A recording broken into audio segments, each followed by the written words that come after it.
Bom, o tema da pesquisa é controle de gerador de indução duplamente alimentado empregado na geração eólica. Essa pesquisa foi desenvolvida por mim, André Batata de Souza, sob a orientação do professor Adson Bezerra Moreira.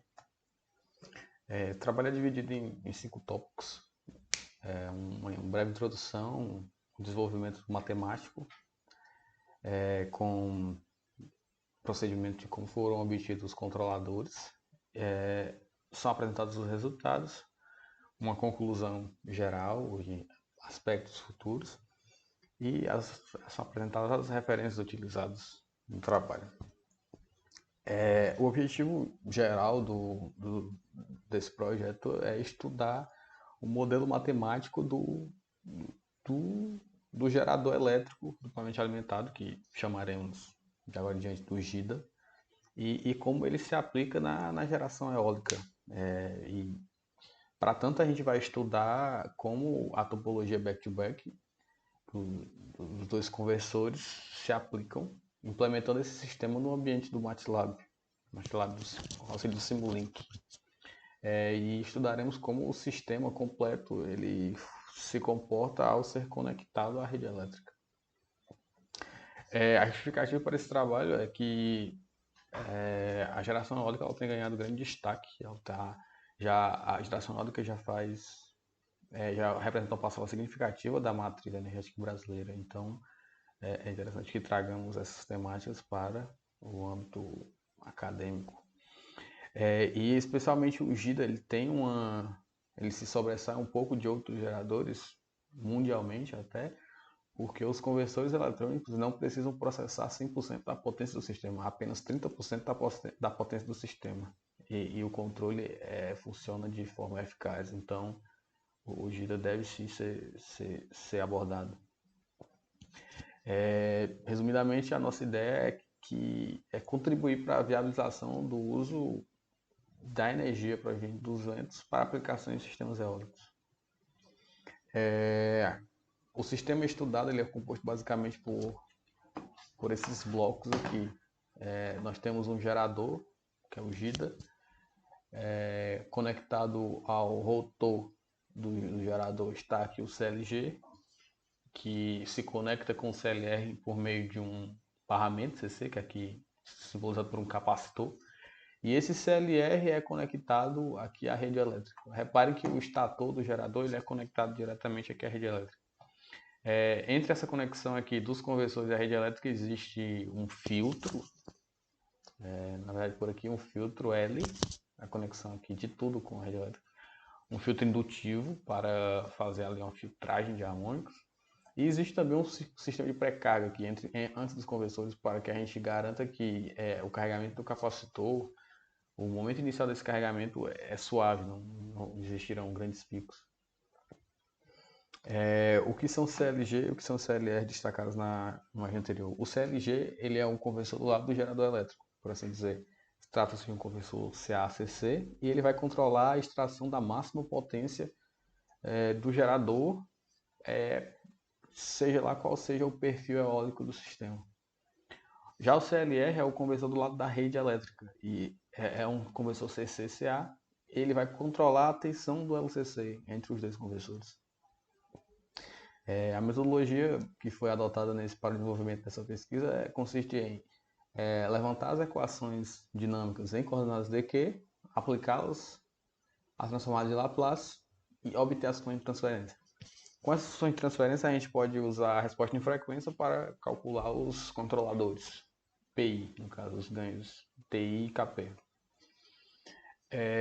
Para obter as grandezas em transformadas dq, nós utilizamos a transformada de Park, que a transformada de Park, basicamente, você vai representar o sistema trifásico a partir de dois eixos, que são o eixo D, eixo direto, e o Q, o eixo em quadratura. Nessa imagem aqui nós podemos ver outro sistema de coordenadas bifásicas, né? Alfa, beta, que consiste em um plano, como se fosse um plano XY, basicamente, mas o nosso QD, o nosso DQ, no caso, é como se fosse esse plano básico, XY, podemos imaginar, rotacionado de um ângulo ρ, que esse ângulo ρ aqui a sintonização desse ângulo ρ vai garantir que a nossa transformada ela está sincronizada, que a nossa representação do sistema trifásico em coordenadas dq é correta. Para a realização da transformada é utilizado essas duas matrizes. Essa primeira matriz é a matriz da transformada. Você entra com coordenadas trifásicas A, B e C e sai com coordenadas bifásicas dq. E a segunda matriz é o caminho inverso, já que a gente realiza o controle em dq e direto na rede em ABC. O bloco que ele realmente faz o sincronismo, o ângulo que eu mencionei, é o PLL. Basicamente, você entra com tensões trifásicas. Aqui a saída é uma tensão bifásica em coordenadas dq. O valor D da tensão, no caso, ele vai assumir o valor de pico da tensão de fase do sistema elétrico e o valor em Q vai assumir o valor zero. Mas é em cima desse valor Q que a gente obtém o bloco, o ângulo de sincronismo. Para a obtenção dos ganhos, nós utilizamos essas duas equações para o cálculo de TI e KP.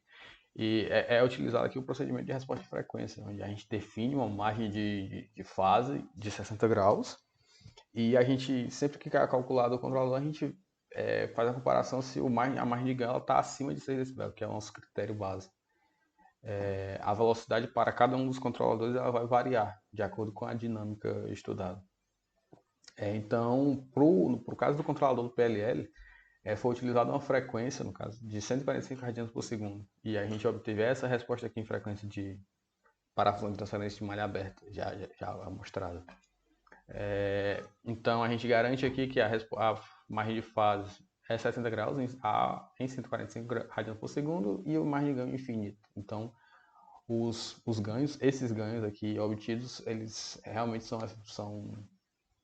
atestados, né? Então, obtendo o controle do PLL, a gente parte aqui para a abordagem do CLR, né, que é o conversor do lado da rede elétrica.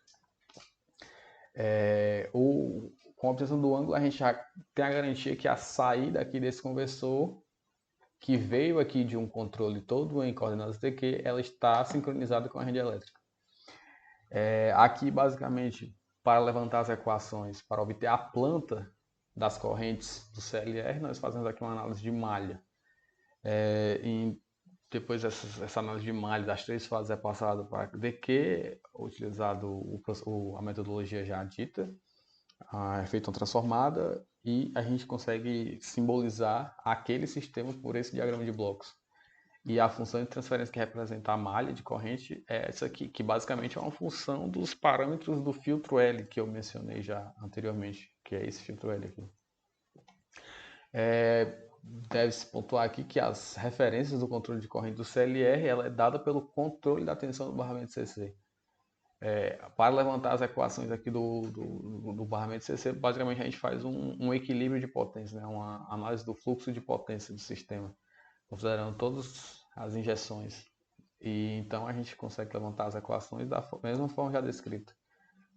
Transformada de Laplace, então a gente obtém essa característica aqui. Note que esse sinal negativo aqui ele vai ser compensado, ele precisa ser compensado de alguma forma, né? Então a gente, no diagrama de blocos, a gente insere um sinal negativo no controlador para cancelar esse sinal negativo aqui, que é intrínseco da planta de tensão. Para o controlador de corrente do CLR, né, o bloco, a malha de controle é formada apenas por 3 blocos, é o controlador que a gente está querendo obter. A malha de corrente e a dinâmica do PWM. Né? Utilizamos um PWM com um chaveamento de 15 kHz para controlar os conversores. Foi utilizado uma frequência de 10.000 radianos por segundo. Foram obtidos os ganhos realizando a resposta em malha aberta, resposta de frequência em malha aberta do sistema, a gente obtém, aqui confirma a validade dos ganhos, né? Com os critérios de margem de ganho e margem de fase. Já o controle de tensão, como eu falei, ele gera a referência do controle de corrente, né? Então a malha de corrente, a malha fechada de corrente está aqui dentro da malha de controle do VCC.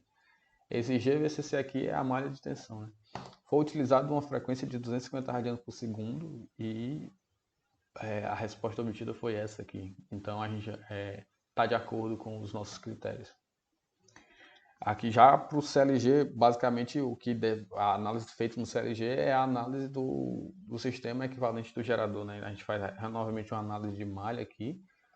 Após algumas considerações, a gente obtém esse diagrama de blocos aqui e essa planta aqui, onde essa letrinha aqui, sigma, é uma constante que vai depender das indutâncias, né? Indutância do rotor, indutância do estator. E RR é a resistência do rotor, LR é a indutância do rotor. Aqui justamente porque o controle aqui das correntes do CLG ele é feito pelo rotor. Então, para a corrente da saída é feito o controle pelas correntes do rotor. Essa é a parte interessante da pesquisa. Esses são os parâmetros utilizados no nosso gerador, né? A malha de controle de corrente do CLG é bastante semelhante à malha de controle de corrente do CLR. Utilizamos aqui também uma frequência de 10 mil radianos por segundo. A malha é formada pela planta de corrente e a dinâmica do PWM. E obtivemos os seguintes ganhos, também atestando a sua validade de acordo com os critérios de margem de fase e margem de ganho. O sistema completo ele é formado, mostrado a seguir. Então, brevemente falando dos resultados, o PLL ele se mostra realmente bem sincronizado e com os valores adequados. O controle de corrente, a gente vê aqui que ele responde ao carregamento do capacitor, que é neste momento aqui, onde as correntes assumem valores, ao invés do valor zero. Porque neste momento aqui não estamos alimentando uma carga. Essas correntes observadas aqui, D negativo e Q positivo, é apenas para a magnetização do gerador. Esse aqui é o perfil de tensão do barramento CC, onde, devido à característica lenta do controle de tensão, nós realizamos o carregamento por rampa, né? Esse momento aqui, o capacitor carrega livremente, ele é levado por rampa até a referência de 400 volts, que é a tensão que as chaves eletrônicas dos conversores eletrônicos irão assumir. Já que como o controle de corrente do CLG, tanto CLG como CLR é mais rápido, né? Nós conseguimos dar apenas um degrau. Aqui, em vez de nós temos a corrente, de fato, do rotor, do eixo Q do rotor, que é quem de fato controla, nós mantemos a corrente do eixo D em zero e controlamos apenas a corrente do eixo Q. Então, em azul é a referência. Então, no momento aqui, 1.4, quando o controle é ativado, ele vai imediatamente para a referência. E essa aqui é a corrente que é entregue à rede, que a gente vê que a gente seta o IQ do rotor em 5 e o obtido lá externamente na rede é realmente 5 amperes. Então, o controle está funcionando adequadamente. Então, para finalizarmos, a gente conseguiu atender ao nosso objetivo primário, que era estudar o comportamento, o modelo matemático do gerador. Conseguiu observar todas as vantagens do GIDA por precisar processar uma quantidade de potência bem menor do que a potência nominal do sistema. Conseguimos apresentar os resultados da simulação de forma clara e notou-se, a partir dos resultados obtidos, que os métodos de sintonia de controladores foi adequado e otimizado. Essas são as nossas referências utilizadas e é isso.